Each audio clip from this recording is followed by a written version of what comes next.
Puisque ça ne vous, enfin, ça n'a pas échappé à certains, il y a une LFA magnifique ici. Et si vous nous appelez pour un Opel Zafira 7 places, c'est certain que ça ne va pas matcher. On a regardé sa pièce d'identité et on s'est dit c'est quoi cette blague? En version radicale, et d'ailleurs, on va en recevoir une bientôt, vous allez être très surpris. Alors moi… Bonne chance.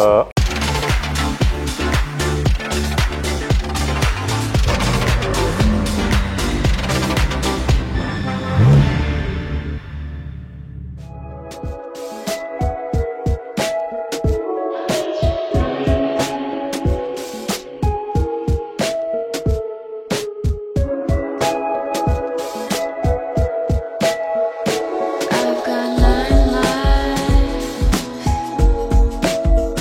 Somehow your words tear me apart. Quiet whispers, I hear you crying. Love that pain in my heart. I need this fantasy, so I can recognize what's under my skin.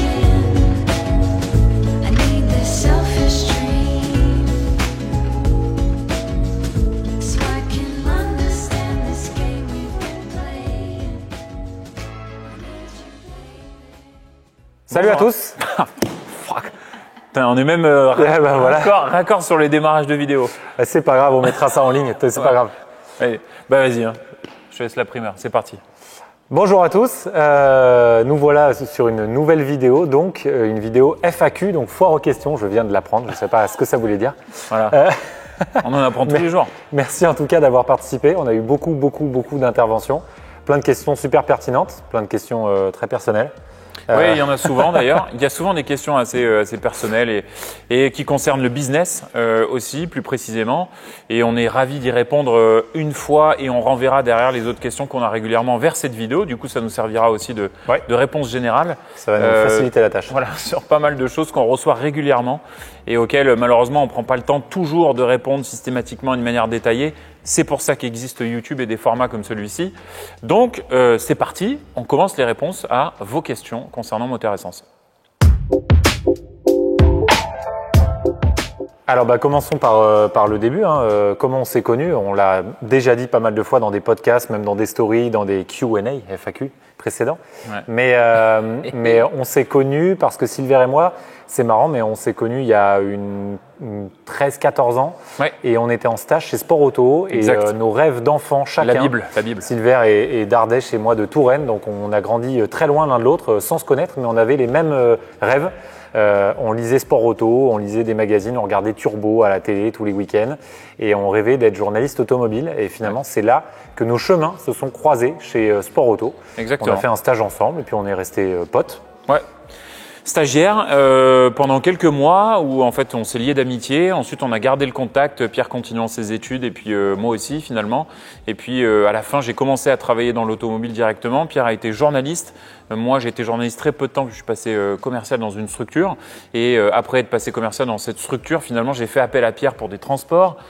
Pierre derrière a continué à bosser dans le journalisme. Je séchais les cours pour aller chercher des voitures en Allemagne. Ensuite j'ai bossé dans une nouvelle entreprise où il m'a permis d'entrer. Derrière c'est moi qui l'ai fait rentrer dans cette même entreprise. On s'est retrouvés du coup dans un cadre commun. Collègues de travail. Dans un garage automobile en région parisienne. Exact.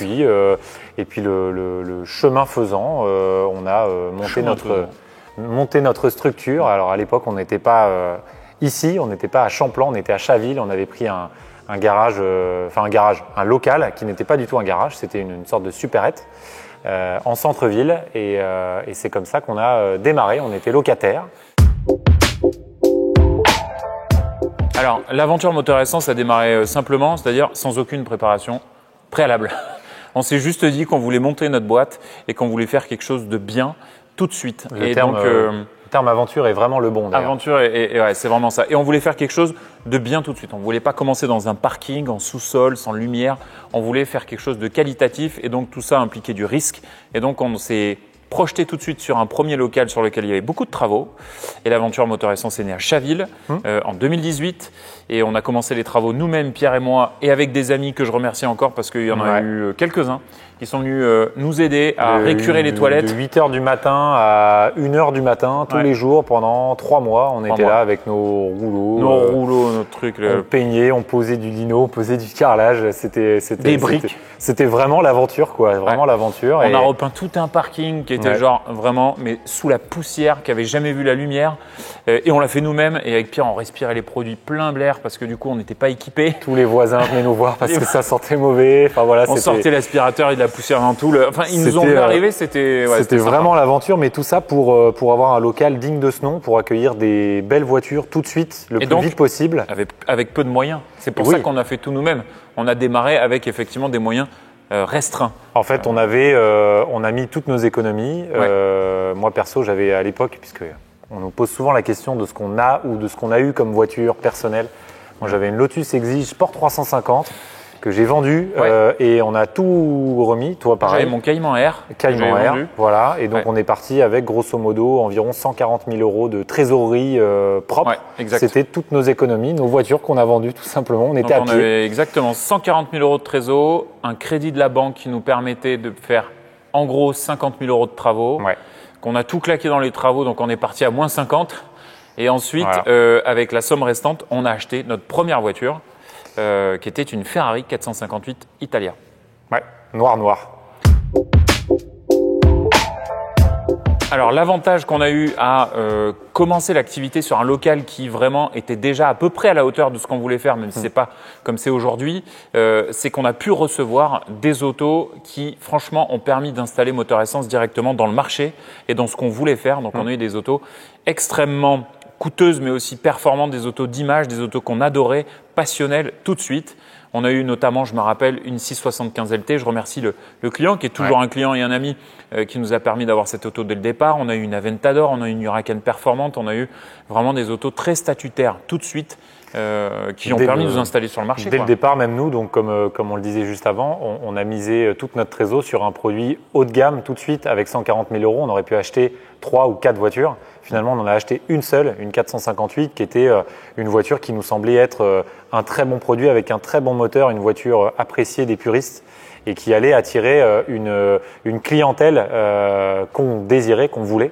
Et donc, du coup, on a récupéré tout de suite des voitures de ce niveau de gamme. En tout cas, c'était cette gamme-là qu'on voulait. Et on ne peut pas passer à côté de l'anecdote de cette voiture qui est à l'image de cette aventure entrepreneuriale. L'anecdote est la suivante. Déjà, ce client, il va renouveler peut-être pour la 6e ou 7e fois avec nous. Il vient dans quelques jours. Il vient dans quelques jours. Ce qui est sympa, c'est que lorsqu'il a acheté cette 458, elle sortait de révision. Il est parti sur le périphérique après l'avoir payé.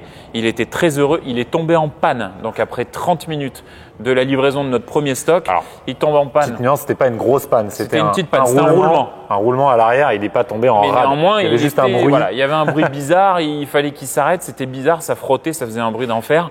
Du coup, il est revenu jusqu'au garage. On lui a payé, ainsi qu'à son ami, les billets de retour jusqu'à chez lui. On a organisé le transport de sa voiture chez Ferrari. On a payé la réparation et on a renvoyé la voiture par transporteur pour lui livrer. Tout ça dans un délai qui était assez concis.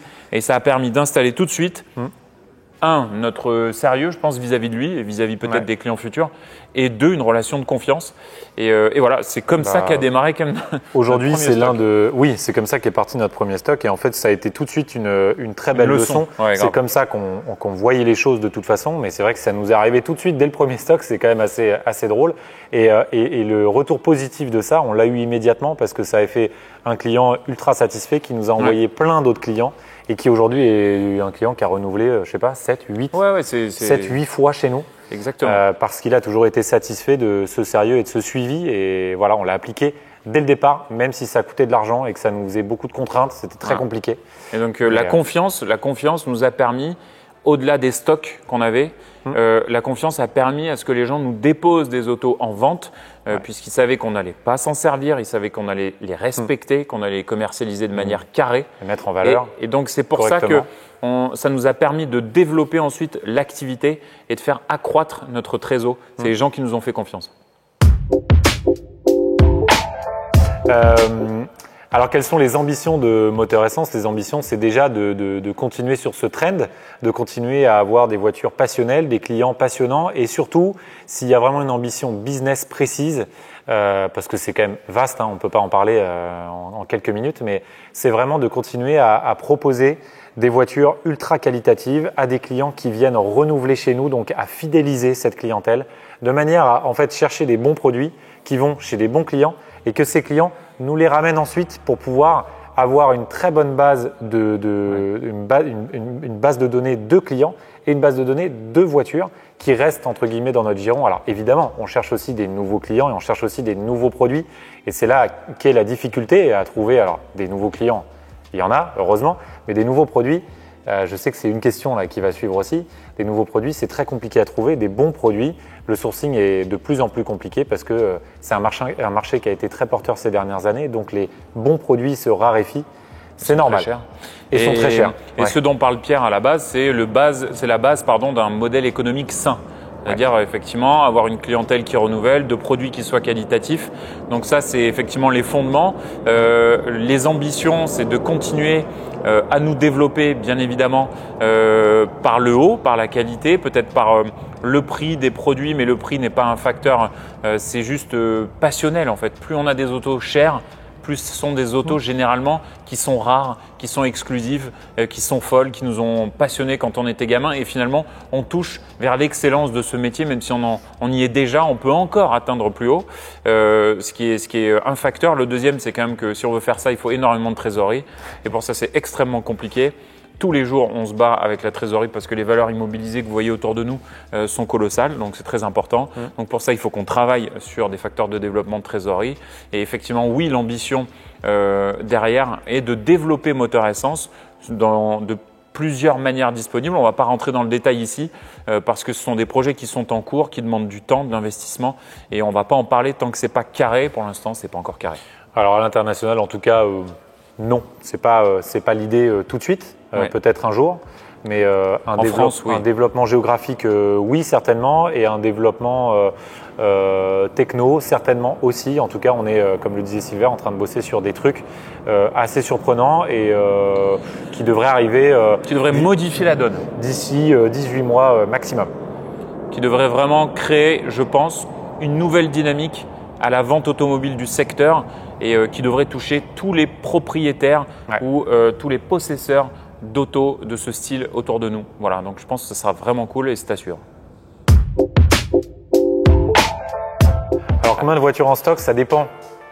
Le détail de la question, c'est ici dans notre local, il y a une 60-65 voitures en permanence. Alors, tu fais bien de préciser, pour moi c'est tellement naturel la question du stock. Oui, en fait, il y a des gens qui disent en stock parce qu'elles sont physiquement là. Et nous, ok, je comprends. Stock a deux sens. C'est combien de voitures on stocke dans le local et combien de voitures en stock. Le stock financier, en tout cas, c'est une grosse différence. Un comptable demanderait quel est votre stock. Bon voilà, en gros, on est à peu près à 60% de stock voitures à nous et environ donc, acheté, possédé par Moteur Essence. Et environ entre 30 et 40% de dépôt-vente, puisque évidemment c'est aussi le propre de cette activité. C'est très bien de faire du dépôt-vente. On a des clients qui nous confient leur voiture. C'est d'ailleurs parfois même plus intéressant pour eux de mettre un dépôt-vente parce que dans un dépôt-vente, on va forcément chercher à gagner moins. L'immobilisation de trésorerie n'est pas valorisée là-dedans. Un dépôt-vente, c'est un peu plus simple pour tout le monde, même si ça n'offre pas autant de flexibilité quand on a une voiture en stock à nous. Nous, on est extrêmement flexible, on est très réactif. Dans le cadre d'un dépôt-vente, la discussion est toujours peut-être un petit peu plus longue, un petit peu plus complexe. Et souvent, il y a des reprises. Donc, quand on a des dépôts, on a quand même de la trésorerie à sortir. Donc, c'est quand même une complexité puisque nous, en fait, on fait un point d'honneur à toujours essayer de répondre à toutes les demandes. On peut pas tout faire non plus. Il y a des produits qu'on reprend pas. Évidemment, ça dépendra de leur qualité et puis du tarif toujours. Mais voilà, la proportion, c'est ça. Et Pierre commençait, puis je pense l'avoir peut-être interrompu, mais au total, ici, effectivement, on stocke environ 55 voitures. Si on parle de toutes les voitures qui sont immobilisées dans le local. Alors, pour répondre à la question du chiffre d'affaires, on va l'aborder en deux fois. Alors, on a déjà répondu à cette thématique lors de la vidéo avec Lucien sur sa chaîne secondaire. Et pour répondre à la question donc directement, en 2022, on fait 100 millions d'euros de chiffre d'affaires. ce qui est intéressant de voir, donc c'est notre 5e année d'exercice. Mais on a commencé en 2018, on a pu exercer que sur 6 mois en 2018 parce qu'on avait, comme vous le savez maintenant, 3 ou 4 mois de travaux et ensuite on a pu faire 6 mois. Voilà, on a terminé ça en mars 2019, donc on a un exercice un peu décalé pour ceux qui font de la compta, ils comprendront. Et donc on a commencé par 6 millions d'euros de chiffre d'affaires en 2019, du coup, premier bilan. Ensuite, deuxième bilan, on est passé à 19 millions d'euros de chiffre d'affaires sur une année complète. Ensuite, troisième bilan, on est passé à 53 millions. Quatrième bilan, 100 millions. Cinquième bilan, environ 100 millions. On l'attend d'ici quelques jours. Dans quelques jours, on aura notre dernier bilan. Donc, à nouveau 100 millions. Donc là, on stabilise l'activité. C'est très bien, c'est ce qu'on cherche à faire. C'est déjà un trend qui est assez colossal. Voilà, ça nécessite énormément de travail, énormément de voitures, d'employés. Les employés, on va en parler après et vous verrez une partie de l'équipe. Et effectivement, chercher à faire plus de chiffre d'affaires nécessiterait d'embaucher plus de monde et nécessiterait peut-être un local encore plus grand. Et voilà, on veut se développer, mais il y a aussi des limites à certains développements. Il faut préserver la qualité surtout, c'est ça qui est extrêmement important chez nous. On met un point d'honneur à essayer de livrer des autos qui soient toujours irréprochables. Et pour ça, ça demande du temps puisqu'il faut les réviser, il faut les préparer en carrosserie, il faut les policher, il faut changer des pneus, il faut faire des contrôles techniques. Enfin bref, il y a des centaines de choses. Énormément de charges. Dont s'occupent nos équipes. Et ça, c'est du délai et les clients aiment bien souvent récupérer leurs autos le plus vite possible. Nous, on veut toujours les satisfaire. Néanmoins, il ne faut pas tout mélanger. Donc, rester sur ce trend-là nous ira très bien, c'est sûr. Alors oui, effectivement, on participe à pas mal d'événements régulièrement. Alors en région parisienne, évidemment, des Cars & Coffee, pas mal de choses. Mais on organise aussi nos événements. On organise aussi nos événements pour certains de nos clients. On organisera dans l'année aussi d'autres événements ici, peut-être à venir des Cars & Coffee ici, des after-work, des choses comme ça. En tout cas, on y travaille. Mais pour parler de ces deux événements précisément, oui, on sera au Mans Classique en collaboration avec Super Car Club, qui est un club de propriétaires de très jolies voitures. On ira avec des jolies autos également. Et les 500 ferrés contre le cancer, on y participe depuis des années maintenant. Des années, mais cette fois, ça y est. Et on y va avec un très beau stand. Avec du lourd, voilà. On a décidé de faire les choses en grand. On a décidé d'être dans les greens. Donc ceux qui connaissent un peu, ils verront que c'est là où il y a la belle pelouse. Et on aura un beau stand avec des autos exceptionnelles. On n'en dit pas plus parce que vraiment, on veut mettre les petits plats dans les grands. Et donc, on veut marquer aussi un peu cette édition de notre empreinte en toute modestie, mais quand même en ramenant vraiment des autos qui fassent et qui feront, j'en suis sûr, la différence. Tu filmes là ou pas? J'avais une bonne idée là. Une bonne idée parce que moi, Pierre, je vais te laisser démarrer ce genre de questions. Choisir une caisse. Quand nous, en fait, on goûte à tout et moi, j'adore plein de trucs et ça m'emmerde toujours un peu. Pour parler vulgairement, ça m'embête. Pierre, je vais te laisser répondre à cette question parce que toi, tu es un mec assez tac. Moi, je ne sais pas choisir. Moi, j'achète tout. Mais V8 moteur avant… Petit stand-by. Un sourd, un gros débit. Voilà, c'est une question super compliquée. Une seule. Alors, si je peux me permettre, pour meubler cet instant de réflexion, je dis toujours qu'il n'y a pas une voiture qui fait tout parfaitement et qu'une voiture qui fait tout parfaitement, c'est une voiture qui n'est pas forcément réussie. Donc, en fait, il y aura un V8 avant pour certaines conditions et un V8 avant pour d'autres conditions. Donc, bref. Non, mais donc V12 moteur avant, ça va être très corporate, bien sûr. Mais c'est vrai que la dernière grosse claque qu'on a eue, et je pense que ceux qui ont regardé la vidéo l'ont vu, c'est la GT12. On savait très bien que c'était une voiture fantastique, mais moi, clairement, j'ai pris une grosse claque. J'ai adoré cette voiture, complètement inattendue d'une marque comme Aston Martin. Donc V12 moteur avant, oui. Je dirais GT12. Après, il y en a plein d'autres. La SA Aperta qui est juste à côté de nous. Pareil, grosse claque, grosse surprise. Et après, en V8 moteur avant, c'est un peu plus difficile parce qu'il y en a beaucoup, mais chez AMG, le V8 AMG, une SLS, si possible une SLS Black Series, évidemment, mais bon. Tu me souffles mes réponses. Je pense qu'on va avoir les deux mêmes réponses, c'est ça qui est chiant, mais ok. Ça va être ça. Donc moi, V8 moteur avant. SLS Black Series, j'ai beaucoup aimé la Jaguar Project 8. Je trouve que ce V8 compresseur, il se passe vraiment quelque chose avec cette bagnole. Alors que ce soit dans cette voiture ou peut-être une autre, mais ce V8, il a vraiment quand même une sonorité. Et je sais pas. Il a un comportement qui est très attachant. Et surtout, il est bien exploité dans un bon châssis parce que ce V8, il est aussi sur des F-Type SVR, mais les F-Type SVR, le châssis est beaucoup moins développé. Un peu dépassé. Et tout, voilà. Ouais. Donc, en tout cas, j'ai trouvé le compromis très cool et je trouve que ça avait vraiment une ADN sympa. Mais effectivement, de toute façon, V8 avant, on se trompe pas en disant que chez Mercedes, ils ont fait un des meilleurs V8 Atmo. Et effectivement, eux l'ont installé en position avant parce que si on parlait des V8 en position centrale arrière, là, on aurait vraiment d'autres choses à dire. Donc, beaucoup plus de choix. Ouais, il y a beaucoup plus de choix. Et puis, c'est dans des marques référentes. Oui, ça va être très long, cette réponse. Désolé. Ouais, je vois Chloé qui nous fait les yeux comme ça. Voilà, donc ça va être un petit peu long. Donc, on en a peut-être d'ailleurs oublié. On va se faire critiquer. Concernant V12 avant, je vais pas être très original. Moi, j'ai pris aussi une immense claque avec l'Aston GT12 et les autres V12 que j'adore, effectivement, sont généralement chez Ferrari, puisque chez Lambeau, ils sont pas installés de la même manière. En plus. Donc, effectivement, chez Ferrari, une GTO, j'ai adoré la TDF aussi, la SA Aperta, franchement, ouvert, c'est un truc de fou. Donc, je dirais un V12 Ferrari et un V8. Du coup, V8, ça serait Mercedes ou Jaguar, même si c'est un peu moins. Voilà, ça c'est parce qu'on est limité à la question moteur avant. Voilà. Ouais, S'il y avait eu moteur arrière, il y aurait eu beaucoup plus de choix et on n'en dit pas plus, ce sera pour la prochaine fois. Exactement. Alors, on enchaîne avec une autre question compliquée. Donc, du coup, nos voitures préférées, donc en daily, moi je le répète souvent, ça serait une Aston Martin. Donc pour plusieurs raisons. 1, l'image, formidable. 2, la sonorité, qu'importe l'allure. Le confort. Et je trouve que c'est facile à utiliser, c'est classe, c'est génial, c'est confortable. Donc ce serait, à mon avis, une Vanquish S, parce qu'allez, on va chercher un peu d'exclusivité, ou une Ultimate en boîte 8. Donc Vanquish S, Vanquish Ultimate, je pense que ça serait vraiment génial.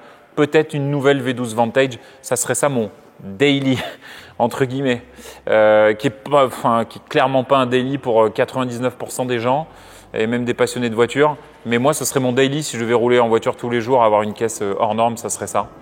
Après, je me rappelle plus exactement. C'est quoi les autres questions, Pierre? Tu peux m'aider? Une sportive et une ancienne. Alors, en sportive, donc avec une sportive, si on appelle une sportive une auto qui est destinée à faire du circuit, je prendrais quelque chose d'extrêmement radical. D'assez fou, peut-être très proche de la course.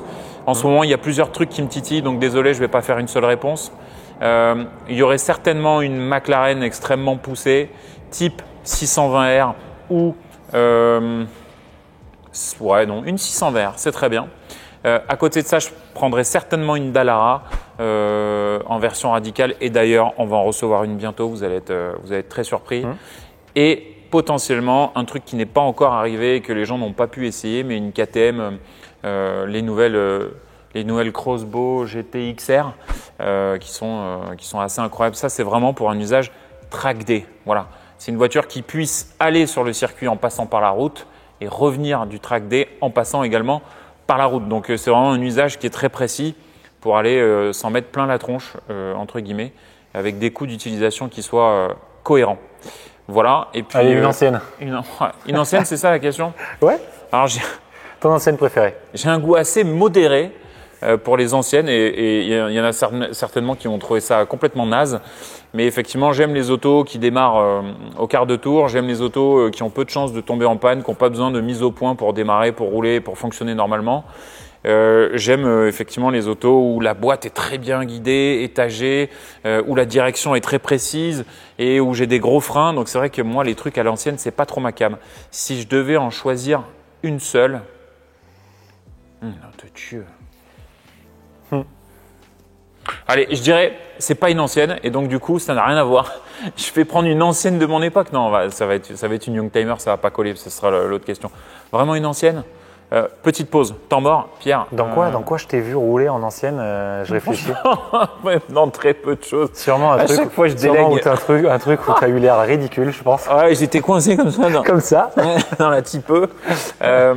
Attends, je voulais dire petit peu, putain. Ah merde. Non, bah, c'est pas une ancienne, une Youngtimer. Donc je vais Ouais, dire. je pense que s'il pose la question ancienne, c'est ancienne. C'est une ancienne. Ouais. Ouais. Un truc que j'aime bien quand même. Ah ben, vous savez quoi? Je roulerai en Diablo. Alors c'est pas vraiment Ouais. une ancienne. C'est pas vraiment une ancienne. Ah, mais ouais, je vais ouais. pas dire Countach, c'est un peu trop vieux. Une Diablo, ça commence le début des années 90. Moi, je me rappelle quand on est allé rouler ensemble la Diablo rouge Ouais. dans les petites routes avant de la livrer. C'était dingue. C'était phénoménal. La première Diablo qu'on a vendue, maintenant qu'on le dit, hein, on va raconter. La première Diablo qu'on a vendue, elle avait de l'essence un peu vieille dans le réservoir. Ouais. Et du coup, il y avait un voyant moteur de temps en temps. Donc, on a appelé un spécialiste. Il a dit « Non, mais ça, c'est normal, c'est classique. Vous mettez le plein à ras-bord. Et puis, pour faire tout disparaître, il faut vous trouviez une route là. Et puis, vous tapez dedans autant que vous pouvez. » Bon, bah, on a C'était pris énorme. ça au pied de la lettre. Ouais. Et c'était un soir, au printemps, soleil couchant. On livrait la voiture le lendemain. On était un peu stressé, mais on est quand même allé taper dedans. C'était génial. Voilà, Le donc, V12, c'était un truc de malade. Le problème, c'est la dénomination des classiques. Là, ce que je viens de dire, c'est pas non plus une ancienne. Mais nous, on est de la fin Ouais, des années. c'est en train de le devenir. Voilà, quand même. mais parce que nous, on est de la fin des années 80. Mais aujourd'hui, tu parles d'une ancienne, on parle des autos qui sont dans les années 60-70. Ouais. Alors à ce moment-là, allons-y franco. Je roulerai peut-être en Murat, ok, en Murat ou en 250. Ouais, ça va être too much. Restons sur la Murat. Elle est Voilà. longue cette réponse. Elle est très Très, longue très cette longue. réponse. Et attends, je vais terminer parce que du coup, il y a une sous-catégorie qui est la Youngtimer. Et pour Ouais. le coup, si vraiment je devais rouler en Youngtimer, c'est déjà fait. J'ai fait mon choix. Je roule en Mitsubishi Evolution 6 Tommy Mäkinen Edition. Et voilà, c'est une caisse pur produit de fin des années 90, début des années 2000. Et voilà, le rallye, c'est PlayStation, Gran Turismo, Colin McRae, c'est toute ma jeunesse et c'est les rallyes que je regardais quand j'étais gamin et ça me fascinait, le bruit, les moteurs, les trucs. Voilà, donc c'est déjà fait. Alors moi, Bonne chance. en daily, tu as répondu un peu ce que je voulais. c'est bien. La dernière V12 Vantage, Ouais. je la trouve magnifique. Il y a ce qu'il faut de polyvalence, un V12 exceptionnel et un peu de discrétion tout en étant super badass et ultra fiable. Dernier modèle, série limitée.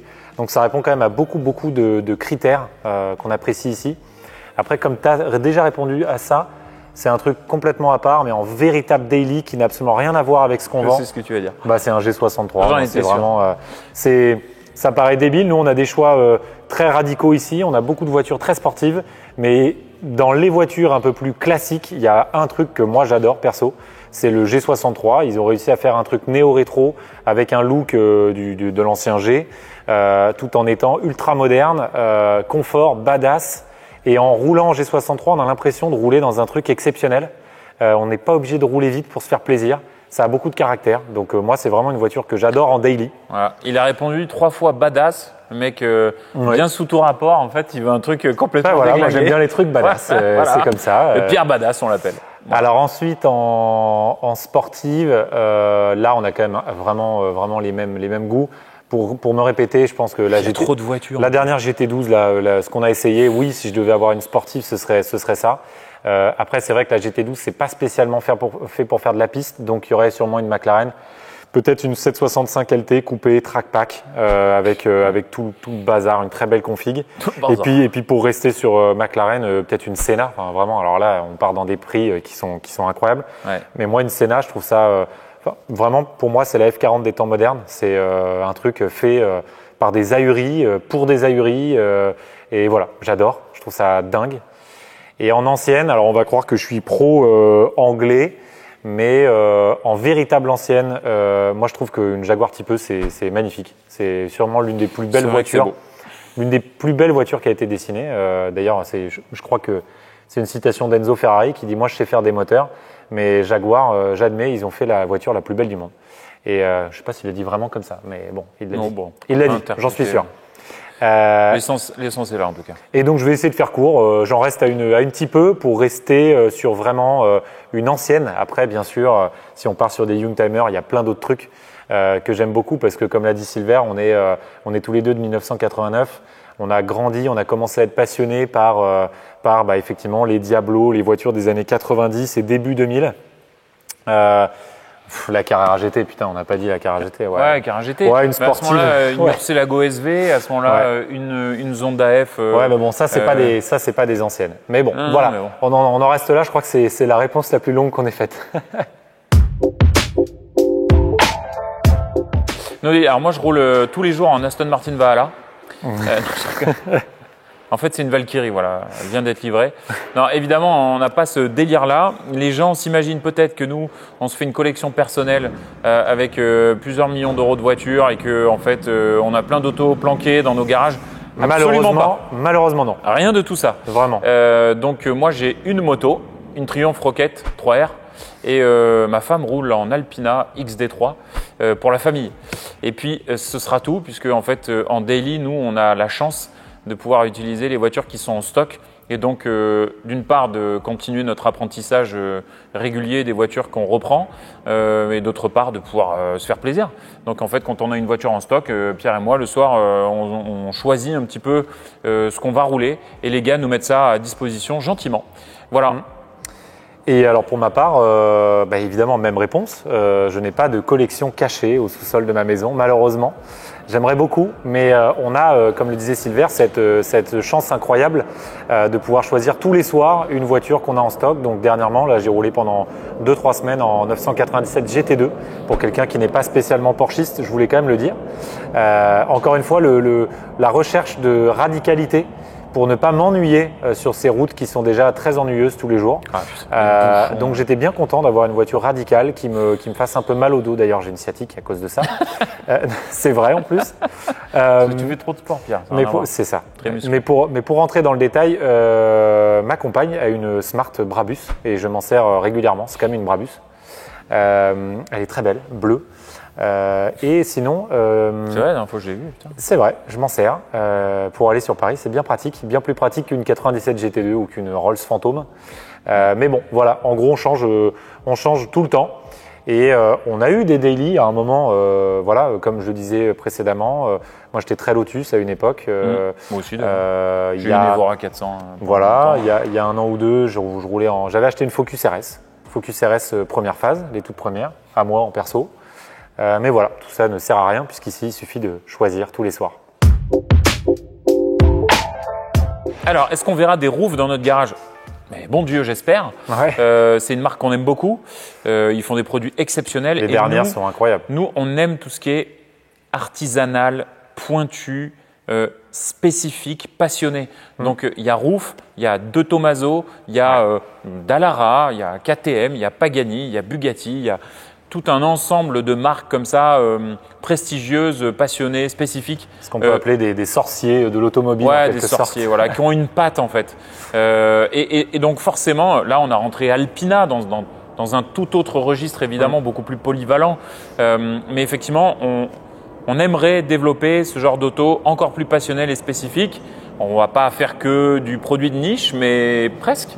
Donc oui, on espère qu'on va rentrer. Après, ça dépend aussi des propriétaires peut-être qui verront cette vidéo et qui nous confieront certaines autos. Et ça dépendra peut-être des partenariats ou de la relation commerciale qu'on arrivera à instaurer avec ces marques qui peut-être souhaiteront aussi bosser avec Moteur Essence. Alors, bonne question. On n'a pas de boule de cristal. Ça, on le dit souvent à nos clients. Dommage. On serait riche sinon. Ouais, c'est sûr.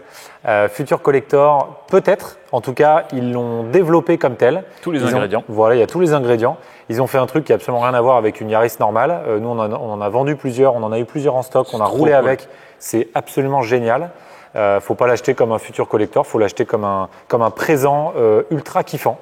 C'est tout à fait le genre de voiture qu'on aime beaucoup. Il y a quelques minutes, je disais que moi j'ai eu une Focus RS. C'est dans la même lignée, en plus moderne, et c'est à ce moment-là qu'on a décidé nous de créer notre deuxième structure qui s'appelle Forever Young, parce qu'on est amoureux de ces voitures. Silver parlait des Mitsubishi Lancer, les Focus RS, les Yaris GR. C'est ces choses-là qui nous ont fait rêver quand on était gamin avec Silver, sans se connaître. Quand on avait 12-14 ans, on avait nos PlayStation ou nos ordi avec Colin McRae. On jouait aux mêmes jeux vidéo qui nous ont fait rêver, qui ont développé notre passion. Et pour ça, donc les Yaris GR, on en a eu plusieurs. On en a vendu 1 ou 2 ici, mais on en a vendu surtout 3 ou 4 chez Forever. Et ça correspond tout à fait à la fibre de cette deuxième structure. Faut pas croire que c'est que des Youngtimers, parce qu'en fait, c'est des Youngtimers et des futurs Youngtimers d'une certaine manière. C'est pour ça qu'on a appelé ça Forever Young. Le temps fait son office. Oui. Donc en gros, quand il y a une voiture qui sort et qui marque le marché durablement, elle le marque maintenant et elle le marquera encore plus. À tout jamais et encore plus à l'avenir, parce que je pense que l'avenir sera certainement un petit peu plus chiant qu'une Yaris GR. En tout cas, des Yaris GR, on n'en verra pas d'autres comme ça, je pense. Je pense pas. C'est une vaste question auquel on adore répondre. Les constructeurs les adorent aussi, ces questions. Moi, je vais parler du premier volet. Pierre vous parlera plutôt de la LFA. Le premier volet, pour moi, c'est en gros les voitures que les constructeurs réservent à des clients finaux qui doivent, selon eux, absolument garder les voitures. S'ils se mettent sur un bon de commande, qu'ils achètent l'auto, ils doivent en aucun cas la revendre, parce que si jamais ils la revendent, c'est qu'ils ne sont pas passionnés, ou qu'ils n'ont jamais de problème financier, ou que vraiment ils ont forcément un coup de cœur sur une voiture alors qu'ils ont juste signé un bon de commande. Par contre, s'ils veulent bien la revendre, ils sont les bienvenus chez le constructeur. Chez le constructeur. On précise. Voilà. Mais par contre, ils n'ont pas vraiment le droit de venir ici. Par contre, sinon, s'ils sortent ici, enfin, si les voitures sortent ici, que le client, enfin, que l'usine s'en rend compte, du coup, le client est grillé à tout jamais dans les papiers de l'histoire de l'automobile et des marques. Et donc, du coup, ce monsieur se fait brûler en place publique en disant « Oh, il a vendu une voiture en dehors du réseau ». Donc, nous, pour éviter ça et cette politique parfois excessive, on doit préserver la confidentialité des voitures qu'on vend et donc, par extension, des clients. Et du coup, on ne peut pas communiquer sur certaines voitures à notre grande dame, croyez-nous. Et des fois, il y a des gens qui essaient quand même de voir ce qu'on vend et de remonter quand même les infos au constructeur pour qu'on nous tire dans les pattes. Et c'est assez désagréable. Donc, on est obligé de, encore une fois, jouer les espions du FBI, CIA et NASA. Voilà. Et c'est dommage parce que justement, au travers de notre communication, c'est tout ce qu'on voulait pas. Nous, on veut tout ouvrir. C'est tout ce qu'on voulait pas. Nous, quand on a monté notre boîte, on voulait vraiment être ultra transparent. Vous le voyez dans les précédentes réponses. On dit absolument tout. On montre les voitures, on montre les galères, on raconte les galères, on parle de nos chiffres. Et malheureusement, dans ces moments heureux, on est obligé de faire des demi-stories où on voit la voiture sous le drap. Et encore, il y a certaines voitures qu'on met même pas en story, même pas sous les draps. Dommage, mais c'est pas notre volonté malheureusement.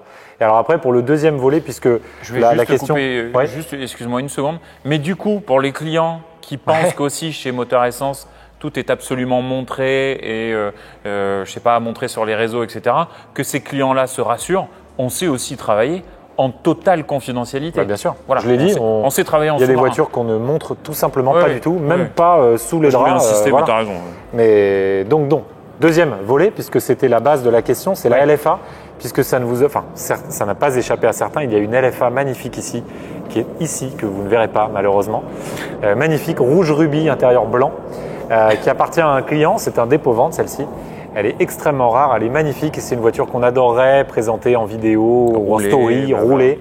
Sachez qu'on a fait plusieurs offres d'achat à ce client qui n'ont pas convenu au client. Donc, elle reste ici en dépôt-vente pour l'instant. Et ce client nous demande, pour des raisons de confidentialité de sa personne et de sa collection, de ne pas la montrer tout simplement. Donc, on respecte tout simplement cette demande, ce qui ne nous empêche pas de dire qu'ici, il y a une LFA, bien sûr. Ce n'est pas un secret puisque de toute façon, elle est à vendre, elle est disponible. Mais c'est ce qu'on appelle du off-market. Alors, on en fait très peu du off-market. On préfère montrer nos véhicules puisque pour nous, une voiture à vendre doit être montrée à la vente et une fois vendue. Mais voilà, ça arrive, c'est comme ça. C'est assez rare chez nous, mais ça arrive. Alors, pour répondre à la question de est-ce qu'on peut venir nous rendre visite si on n'est pas client. Alors, moi, je veux juste… je me revois gamin et je me revois voir ces endroits où il y a plein d'autos et auxquels j'aimerais vraiment accéder. Mais je me rappelle aussi me dire que c'est un endroit où il y a du commerce, c'est pas une exposition, c'est pas un salon de l'auto et donc forcément il y a des gens qui y travaillent, il y a des clients, il y a de la confidentialité et je m'empêchais moi-même d'aller sonner pour aller voir les autos parce que j'avais peur de déranger. Donc aujourd'hui, c'est vrai que on veut pas fermer totalement l'accès à notre garage parce qu'on comprend ces gens qui ont envie de voir ces autos-là. On a été dans leurs bottes, on a vécu la même chose. Donc on ne veut pas être droit comme des portes de prison. C'est juste qu'il faut à un moment filtrer pour des raisons de sécurité, principalement et de confidentialité. Donc non, le garage n'est pas accessible si on n'est pas client et si on n'a pas rendez-vous. De manière exceptionnelle, de temps en temps, on accepte que des gens viennent parce qu'ils ont fait 3 heures de train, ils ont pris l'avion, ils se sont déplacés, ils attendent pendant 2 heures devant la grille. Alors voilà, on n'est pas des bêtes quoi. Ouais, c'est comme ça nous prend aussi au triple, on ne veut pas passer pour des connards. Donc c'est pas la passion est accessible pour tout le monde bien sûr, c'est porte ouverte. Moi je ne sais pas comment font les gens qui fonctionnent comme ça. C'est pas comme ça chez nous, on en est désolé. Voilà. On a énormément, en plus comme on a pas mal d'accessibilité via les réseaux sociaux, via Instagram, on a ce genre de demande, on en a une quinzaine, une vingtaine par jour. Si on disait oui à tout le monde, il y aurait en permanence une quinzaine de personnes ici dans le garage et malheureusement, c'est un lieu de travail, on a une équipe qui a besoin de se concentrer avec des clients qui nous demandent de la confidentialité comme le disait Silver. Donc voilà, on est vraiment désolé pour ça, mais bon, on est obligé.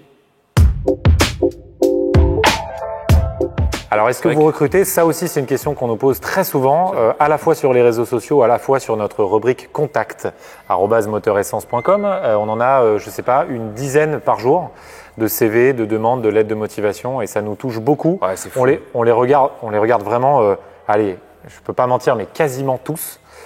Certains sortent du lot et on les contacte, mais on est obligé de dire que l'équipe est au complet. Voilà, on aime bien encourager malgré tout parce que, encore une fois, on a été à la place de ces gens-là, à quémander des stages, à quémander des alternances. Inaccessible, machin. Et c'est vrai que nous, on voulait justement casser cette image d'inaccessibilité de ce milieu. Mais pour autant, on peut pas. Voilà, pour autant, on peut pas embaucher 200 personnes. On est une petite équipe, on est une petite dizaine ici, 9 même si c'est pour être précis. Tout à fait. Donc il y a différents postes. Il y a Chloé que vous ne voyez pas qui est à côté de cette caméra. Coucou Chloé. Responsable communication, marketing, etc. Il y a. Je sais plus. Non, je rigole. En fait, pour savoir, on a commencé à 2, Pierre et moi. Hein. Ensuite, on a été 3. Ensuite, il y a eu un stagiaire, donc on a été 4. Et puis ensuite, alors, effectivement, ça s'est développé. Et donc maintenant, on est 9. Donc, il y a Corentin, qui est notre assistant, qui fait beaucoup d'administratifs, tous les papiers. Faut pas croire, mais il n'y a pas que la vente, il n'y a pas que se serrer la main avec un client quand on vend une voiture. Il y a aussi énormément de paperasse administrative et ça, c'est Corentin qui s'en occupe. De la compta. Qui s'occupe des imports aussi, de la compta, des quitus fiscaux, etc. C'est beaucoup de travail qu'on fait ensemble, ça d'ailleurs. Parce que c'est lourd et c'est très très important par rapport à la comptabilité aussi de la boîte. Il y a l'équipe commerciale, donc il y a Gabriel qui est la dernière recrue, ça fait 1 an qu'il est là, et il y a Théo qui est notre responsable commercial qui est arrivé il y a 2 ans et demi. Presque 3 ans. Presque 3 ans. Donc voilà. Qui est notre relais principal. Après, au commerce, il y a nous aussi. Donc en fait, on est 4 à faire du commerce. En pré-retraite. On est certes les fondateurs, chefs d'entreprise, on gère énormément de choses toute la journée. Et on délègue. On délègue quand même pas mal, mais c'est vrai qu'on a aussi nos clients historiques qu'on gère. Et puis toutes les parties achats, les parties échanges, deal, import, etc. qu'on gère. C'est beaucoup de travail. Et puis pour finir, la partie sans laquelle rien ne serait possible. Exact. À partir du moment où on vend une voiture, où on rentre une voiture, c'est l'équipe logistique, on l'appelle comme ça. L'équipe du rez-de-chaussée. Le SAV, quelque part, on l'appelle, ou l'atelier dans les marques. Et donc, nous, c'est 3 personnes. Il y a Théo Kouako qui est responsable chez nous logistique. Il y a Merwan et Lucas qui, derrière, s'occupent donc, comme on l'a déjà expliqué, de préparer les autos, de les amener au contrôle technique, de les amener en révision, de changer les pneus, de les amener en carrosserie, des detailing, etc., etc. La totale pour que la voiture soit nickel à partir du moment où, paf, le rideau descend et que le show commence. Les 3 best-sellers de Moteur Essence, ceux qui nous suivent les connaissent forcément.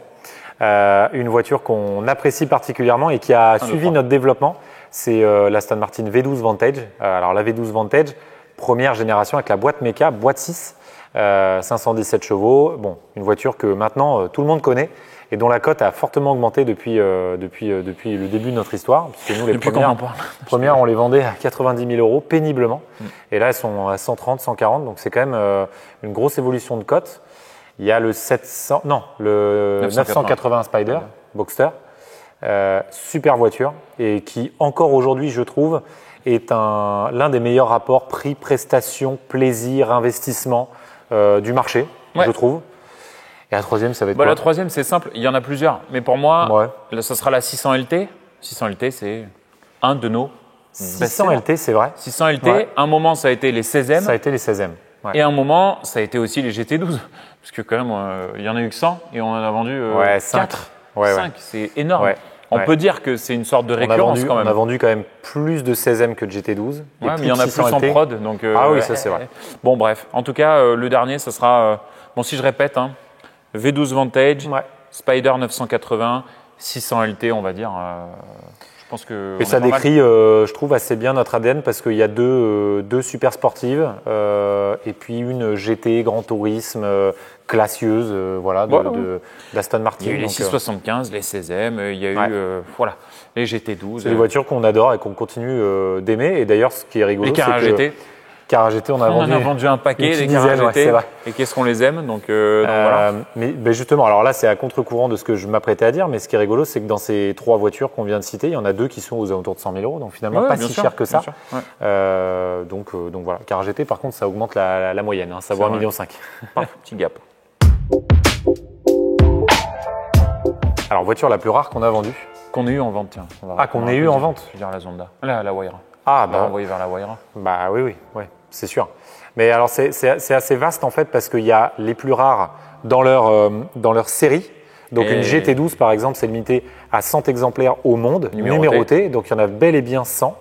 Mais dernièrement, on a vendu une voiture extrêmement rare de par sa série, par exemple, sa petite série, une Gallardo 560, boîte méca, méca. Spider. On a vendu une coupée aussi, bien sûr. Et en fait, ça, c'est une voiture de grande série, pas grande série, mais ils en ont fait quand même pas mal, des Gallardo. Et 560, il y en a moins. Boîte méca, il y en a moins. Spider, il y en a moins. Il y en aurait moins d'une vingtaine dans le monde. Donc ça en fait une voiture extrêmement rare. Ouais, bon. Mais bon. Allez, poussons le curseur. Actuellement, dans nos murs, on a une virage volante Ah oui. qui ouais, est ouais. white body, conduite à gauche, Ouais. cabriolet, boîte méca. Il y en a une. Voilà. Une seule. Il y en a une seule comme ça dans Au le monde monde. qui a été faite. C'est vrai. Après, voilà, la Wayra, c'était quand même quelque chose d'hallucinant. Donc, Ouais. Wayra tricolore. c'est compliqué en config où tricolore, en placer, tout cas. où placer la rareté, quoi. Voilà. Ouais. Bon, on a eu des voitures extrêmement rares. Voilà. Et on adore ça. Fin, donc, fin de l'histoire. Oui, les réseaux sociaux ont permis d'installer une relation de confiance, une relation presque privilégiée, une newsletter quotidienne avec au départ peut-être des gens qui n'étaient pas des clients, mais ensuite nos clients ont commencé à nous suivre et puis il y a des clients qui nous ont suivis dès le départ et puis il y en a qui ont entendu parler de nous, puis il y en a c'était leurs enfants qui en parlaient à leurs parents. Donc oui, réellement, aujourd'hui, je pense que si on doit faire une stat, il y a peut-être 30% des voitures qui sont vendues par Instagram. Ouais. Grâce à Instagram. C'est pas Oui, par, mais on n'a pas un grâce moyen de paiement. au vecteur On de n'en est pas encore là. communication d'Instagram. Oui, le contact, le premier Voilà. contact, les infos, le truc, ça passe beaucoup par Instagram. Et les gens nous demandent d'ailleurs souvent de recommuniquer sur certaines autos, Ouais. de pointer certains détails, de reparler de certaines voitures. C'est important pour eux aussi. Moi, j'ai une réponse à cette question. Quel est le modèle le plus compliqué à trouver pour une vente? C'est souvent le modèle qu'un constructeur vient d'annoncer, qui est réservé à des clients VIP et qu'un client qui malheureusement n'a pas eu la chance d'être dans ce fichier VIP va nous demander. Et alors là, c'est la foire d'empoigne. Là, c'est moi, j'en ai peut-être une, mais dans un an, et j'aimerais 500 000 euros de plus que ce que j'ai signé sur le bon de commande. Et puis Et puis en j'exagère, même mais temps, comme j'ai pas le droit de la vendre, il faut qu'on la vende via un Voilà, avocat un et puis que contrat la sous carte CI grise ne privé. soit pas au nom du propriétaire d'après. Enfin, des trucs complètement alambiqués. ça qui nous- pour des Daytona qui- SP3. Voilà. Dernier exemple en date, les 92 GT3 RS. Donc effectivement, nous, on ne peut pas en avoir. Mais certains arrivent quand même à en avoir d'ailleurs. Mais nous, on peut pas. Et donc du coup, les gens, ils payent, ils surpayent 100, 150 000 euros de plus parce qu'ils n'ont pas accès à cette pauvre voiture. Ouais. Voilà, donc ça, c'est compliqué pour nous et c'est compliqué pour le client final aussi, qui se fait bien. Enfin, voilà, il paye cher, quoi. On refuse rien, normalement, hormis un truc qui ne correspond absolument pas. Si vous nous appelez pour un Opel Zafira 7 places, c'est certain que ça ne va pas matcher. C'est une très bonne voiture familiale, mais ça ne sera pas ici qu'on vous orientera. Et quand nous, on n'est pas à même de répondre à votre demande, puisque par exemple vous recherchez une Porsche 991 Carrera S cabriolet Atmo avec une couleur et une configuration spéciale, on va transférer votre demande à notre équipe commerciale qui sera soit Théo, soit Gabriel, si Pierre et moi sommes déjà occupés. Et alors justement, pour compléter cette réponse, quand la demande ne correspond pas à l'image ou en tout cas à la gamme de moteurs essence, parfois ça peut être des Youngtimer, une Golf GTI, une Golf R, des Audi S3, des choses comme ça. Bah là, on transfère non pas à Théo et Gabriel qui sont ici, mais on transfère aux gars chez Forever qui répondront justement à cette demande. C'est aussi pour ça qu'on a créé cette société, parce qu'on avait de temps en temps effectivement des demandes qui ne correspondaient pas tout à fait à nos recherches. Une M5 V10 par exemple, c'est une voiture qu'on apprécie beaucoup. On en a eu, mais aujourd'hui ça ne correspond pas tout à fait à la gamme de véhicules qu'on a ici. Par contre, ça correspond parfaitement à Forever Young. Ok. On a l'habitude de dire, et je pense qu'on a déjà répondu à ça, en gros, nous, notre typologie de clients, c'est 90% de chefs d'entreprise français. Donc des gens qui, j'aime bien insister là-dessus, on va croire que je leur cire les pompes, mais qui se saignent à travailler, à faire travailler d'autres personnes, puisque ce sont des chefs d'entreprise, et qui, au bout d'un moment, se font plaisir dans le peu de temps qu'il leur reste et nous achètent des autos parce qu'ils sont passionnés. Des rêves de gosses qui réalisent, et ils se sont donné les moyens au travers de leur travail et de leurs entreprises, souvent, de leurs aventures, de réaliser ces rêves tout simplement. Donc voilà, ensuite on vend effectivement, vu la gamme d'autos exceptionnelle qu'on a maintenant, on vend et on s'adresse à une clientèle européenne. Donc il nous arrive, dans de rares cas, mais dans des cas quand même, de vendre des autos à l'export en Europe, donc on va dire les 10% restants. Et la typologie de nos clients, donc on l'a dit, chef d'entreprise, mais on est ouvert à tout le monde évidemment, et on aimerait, petite passe en profondeur, mais on aimerait beaucoup, je sais pas moi, recevoir moi j'adorerais avoir des pilotes, que ce soit d'endurance, des pilotes de F1, des sportifs, parce que nous on adore le sport. Enfin moi en tout cas personnellement j'adore le sport, on est fan de Formule 1, le sport auto, mais le sport en général, enfin la performance.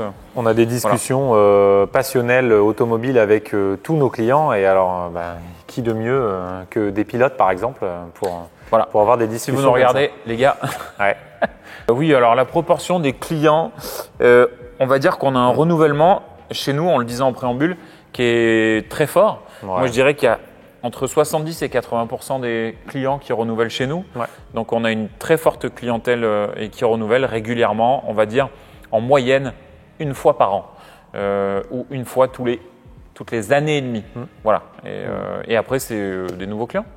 Et on a des clients justement qui suivent entre guillemets nos envies et nos goûts, parce que des clients fidèles qui nous suivent sur Insta, qui regardent notre site quasiment tous les jours, et ils savent que nous on a le goût des nouveautés, des voitures un peu atypiques. Donc avec Silver, très souvent on achète des autos parce qu'on les aime, parce qu'on en a envie, parce que ça nous excite, et du coup par ricochet ça va exciter ces clients-là. Ils savent qu'ils peuvent se fier à notre avis. Qui sont à la recherche de nouveautés et de trucs auxquels ils n'ont pas spécialement pensé, parce que c'est nous les spécialistes, que c'est des gens, comme on le disait, qui sont chefs d'entreprise, qui ont souvent bien d'autres choses à gérer que leur collection de voitures ou leurs souhaits ou des choses comme ça, et du coup ils cherchent, ils apprécient trouver en tout cas chez nous ce conseil et cette recherche un peu pré-mâchée de véhicules un peu atypiques. Et quand il y a cette relation de confiance, ils savent que si on force le trait sur un produit, c'est pas parce qu'on l'a acheté, c'est parce qu'on y croit et parce qu'on l'aime.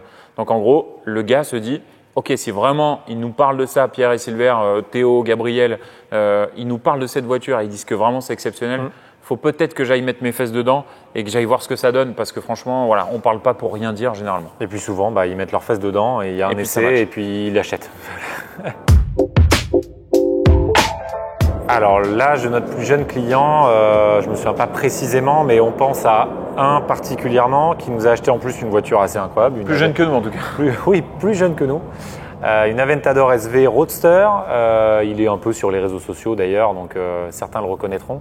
Et c'est vrai que je crois qu'on a capté son âge après qu'il soit parti du garage. On a regardé sa pièce d'identité et on s'est dit c'est quoi cette blague, et encore une fois, contrairement à ce que certains peuvent imaginer, c'est un chef d'entreprise qui a monté sa boîte, qui a un succès phénoménal. Et voilà, c'est pas un gars qui a hérité de je sais pas où, de quoi. C'est pas un trafiquant de drogue. C'est un gars qui gère des équipes. Il a je sais pas combien de dizaines, voire centaines de salariés. Donc c'est génial. On est super content pour lui. Mais bon, il doit avoir quoi, 23 ans, 24 ans? Ah, 25? je crois qu'il a 25, 26, un truc comme Ouais, ça. ouais, il va mal le prendre sinon. Ouais, je sais pas. J'espère Il a qu'on va pas le 18 ans. vexer. Salut Pierre et Silver, je vais vous aider à répondre. J'ai bien 24 ans et j'en avais 23 lorsque j'ai acheté la voiture. Et d'ailleurs, merci encore pour toutes les émotions que transmet votre garage. À plus. Je rigole. Mais bon, l'âge moyen de nos clients, par contre, pour contrebalancer avec cette jeunesse incroyable, c'est en moyenne cinquantaine. Enfin, Ouais, 50 ans, 45. 45, 50. 45, Voilà. ouais. Vidéo de la SLR. Ah bien, c'était censé être il y a 3 jours, Tout de sauf suite. qu'il pleuvait. Tout de suite. Il On va n'arrête partir pas de avec. pleuvoir en ce moment, donc on ne peut rien faire. Jordan, si t'es chaud, on y va. Prochaine vidéo, c'est vrai que vous avez été nombreux à réclamer la SLR. On va certainement suivre ces demandes. Ouais. Oui, on va le faire, on va le Et faire. de toute façon, on en a très envie nous aussi, puisque c'est une voiture qu'on a en stock, qu'on aime Quand on aura 10 000 abonnés sur notre chaîne YouTube. Oui, voilà. On vise pas trop loin. Abonnez-vous. quand même. 10 000. Ouais. Mais en tout cas, oui, c'est pour très bientôt. C'est certainement la prochaine. Il y en aura peut-être une avant, mais c'est pour très bientôt. Voilà. Et d'ailleurs, on a sélectionné, évidemment, il y a eu beaucoup de questions, on a été obligé de sélectionner. Cette vidéo sera peut-être d'ailleurs très longue, trop longue, mais chiant. surtout, n'hésitez pas. Comme vous pouvez le voir sur nos précédentes vidéos, on répond à une grosse partie des commentaires. Si vous avez d'autres questions, on y répondra dans les commentaires, volontiers. Chloé, donc il répondra, non Chloé y répondra, elle Voilà. va passer des jours et N'hésitez des pas, jours. lâchez-vous. Voilà. Ouais. Et nous, on répond à tous les messages Moi, je mets des Instagram. likes. Moi, je mets des likes. On répond à tous les messages Instagram. Ouais, Sachez que putain. c'est On sachez est que c'est- esclaves d'Instagram, Sachez que du c'est coup. Silver et moi, parfois à 1h du mat avant de nous coucher. Donc voilà. Si vous voulez vous adresser à nous directement, c'est via Instagram, n'hésitez pas. Et sur YouTube en tout cas. Posez d'autres questions si vous le désirez. On les notera d'ailleurs peut-être pour d'autres vidéos FAQ. On parle tellement pendant nos essais que franchement, si vous les écoutez vraiment, vous trouverez certainement réponse à tout Oui, c'est là-dedans. sûr. Voilà. Bon, Les en tout cas, pipelettes, les pipelettes. En tout cas, encore une fois, merci de nous suivre, merci d'avoir regardé cette vidéo. N'oubliez pas de vous abonner à notre compte Instagram. Bien sûr. Suivre Pierre en perso. Non, je rigole. Non, c'est un compte privé, il n'y a pas besoin. Vite Châtelain. Et comme je viens de le dire, on répond à toutes les questions sur le compte Moteur Essence. Ouais. Sur les comptes privés, il n'y a aucune réponse possible. Exactement. Voilà. Franchement, ouais, tous les gens qui nous écrivent sur les trucs en privé pour nous parler de pro, en fait, non, c'est chiant. Voilà. Donc, merci à tous. Merci beaucoup en tout au cas de nous plaisir. suivre. Merci de nous suivre et À très bientôt. à la prochaine.